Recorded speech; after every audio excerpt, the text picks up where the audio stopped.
Eder. Mech. Pallister. L'intercettazione divulgata aggiunge un tassello complesso alla già intricata vicenda dell'omicidio di Liliana Resinovic, generando nuove domande e ipotesi sulla natura delle relazioni interpersonali tra i protagonisti di questa storia. Prima dell'emergere di questa intercettazione, Sebastiano Visentin era già un personaggio chiave nell'indagine, in quanto marito della vittima.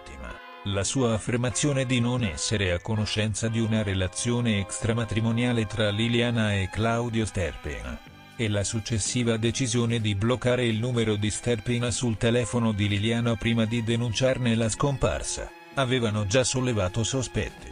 Questo comportamento poteva essere interpretato come un tentativo di isolare la moglie o, alternativamente, come una reazione a una presunta infedeltà. L'intercettazione rivela però che Sebastiano era a conoscenza di dettagli molto intimi della vita della moglie, contraddicendo le sue precedenti affermazioni. L'indicazione che Liliana avesse avuto una gravidanza negli anni 90, presumibilmente da Claudio Sterpina, e che Sebastiano ne fosse a conoscenza, introduce la possibilità che la dinamica tra i tre fosse molto più complessa di quanto precedentemente supposto. La dichiarazione di Claudio Sterpina, che nega di essere stato coinvolto con Liliana in quel periodo, aggiunge un ulteriore strato di complessità, presentandosi come una figura esterna alla situazione descritta da Sebastiano. Questo contrasto nelle narrazioni potrebbe suggerire che Sebastiano abbia tentato di deviare i sospetti su Sterpina, forse per distogliere l'attenzione da se stesso o per altri motivi non ancora chiariti.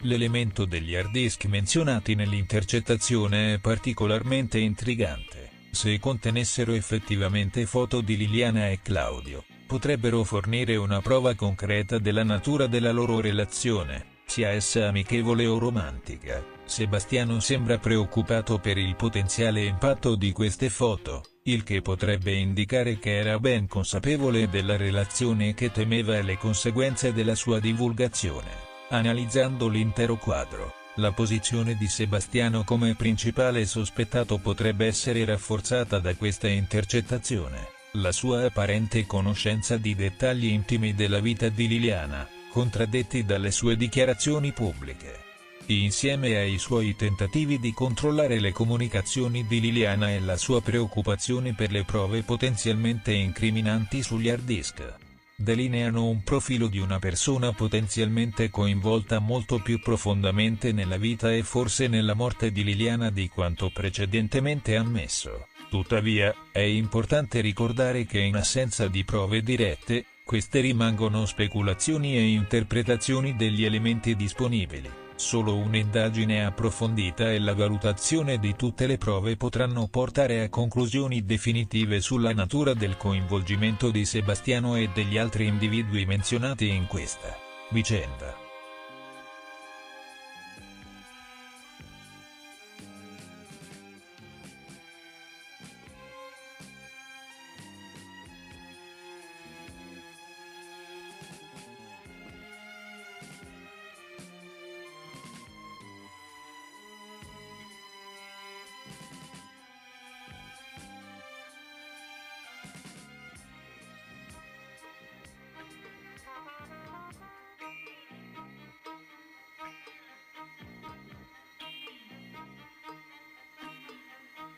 Come volevasi dimostrare, la puntanata serale del programma di Rete 4 ha confermato le previsioni più oscene ed irresponsabili.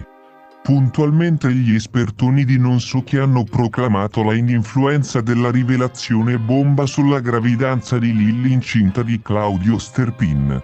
Secondo loro una liaison datata con complicazione neonatale non costituirebbe elemento di interesse.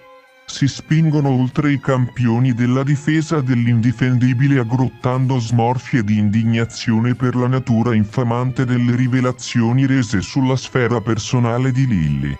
Trascurano i bricconcelli di considerare che 1. È stato Sebastiano a parlare della questione con terze persone, preoccupato che la notizia potesse emergere. 2. La primaria necessità per tutti i parenti di Lilli, e per la stessa vittima, è la ricerca della verità. a qualunque prezzo. E questa notizia è utile per ricostruire meglio i fatti e per condurre alla verità dimostrando la natura mendace del test Visentin. 3. La circostanza in esame assume rilievo con riferimento al comportamento preprocessuale di Sebastiano dimostrando che lo stesso ha sempre mentito e dunque è inattendibile ed inaffidabile, quindi, per logica conseguenza, sospetto. Sebastiano infatti ha sempre affermato di non essere a conoscenza della relazione sentimentale fra Claudio e Lily e di averne avuto notizia solo dopo la scomparsa della moglie. Una simile narrazione escluderebbe l'esistenza di un movente a carico del marito. La falsità della versione di Sebastiano invece lo inchioda a precise responsabilità. Allo spettacolo serale del circo Barnum Bluzzi invece si sostiene che un marito che sospetta che la moglie sia stata ingravidata da un tizio, continui serenamente a mandarla a casa del tizio. Per stirare le camicie, senza che sulla propria fronte si aggrotti il minimo cenno di di dubbio. Le attrazioni della serata. Un Sebastiano tutto accartocciato semisprofondato nella poltrona nell'esperimento di sparire, smaterializzarsi, dallo studio televisivo. Un ex PM in pensione dalla realtà, trapezziste in sovrappeso morale, generali nani e ballerine zoppe, nani nel percorso investigativo e zoppe nella narrazione, e dulcis in fondo la vedetta. L'uomo elastico che si esibisce nel numero del contorsionismo psicosomatico. Mentre ruota convulso sul proprio assiano rettale e partorisce pensieri contorti che rimbalzano contro tutte le oggettività. Uno spettacolo talmente stomachevole che in diversi segnalano di aver dovuto gettare la TV. Sebastiano ha disertato tutte le trasmissioni e si è presentato solo lì. La sua comfort zone è assicurata ed inoltre si suppone sia vincolato da un contratto che lo obbliga a presenziare. E guarda caso la rivelazione scottante l'aveva fatta ad una reporter di quarto grado. Significa che si fida di Luzzi e Co più di quanto si fida del suo avvocato e della procura. Ehi, non dimenticare di iscriverti a questo canale.